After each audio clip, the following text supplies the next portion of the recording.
This $225 million adventure fantasy epic from Peter Jackson unsurprisingly broke even just a week after its December 13th release.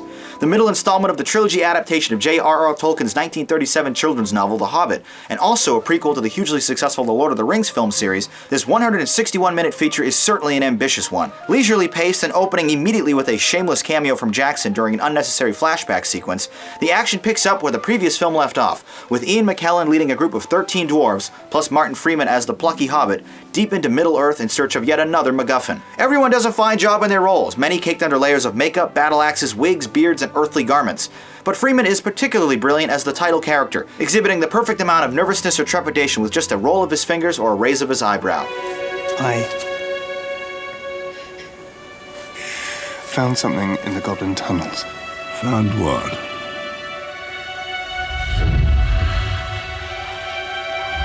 What did you find?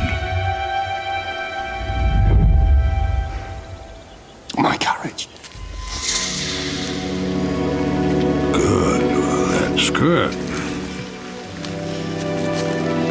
You need it.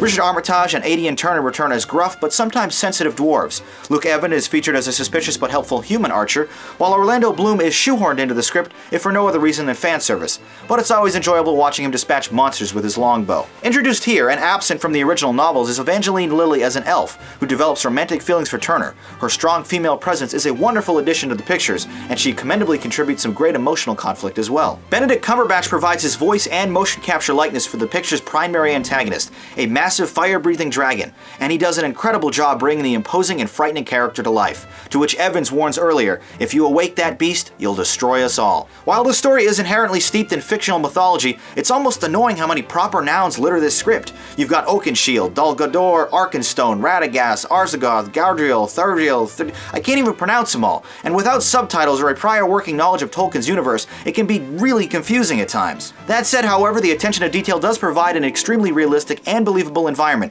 aided by expertly done special effects by the talented individuals at Jackson's Wingnut Films. There's almost nothing here in the form of a story though. We just watch the hero's journey from one violent monster battle to the next, in sweeping wide shots that play out like an advertisement for New Zealand's lush countryside. The individual action sequences, however, are truly second to none, especially a terrific scene that has the dwarves killing orcs and carefully tossing weapons back and forth while escaping downriver in floating barrels. Or when the boys from Sherlock go head-to-snout in an awesomely fun, amusing, but also terrifying game of cat and mouse.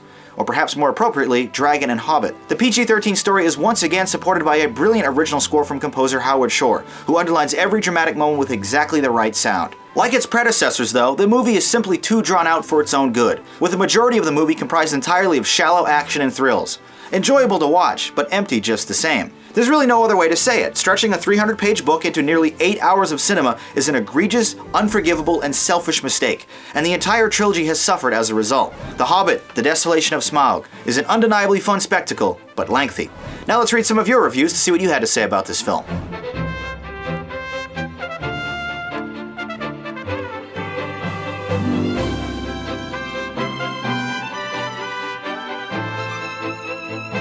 Our scores for The Hobbit 2, a 9 and a 7. Although you held off on the top score, you thought this picture was awesome, with unanimous praise going to the action sequences.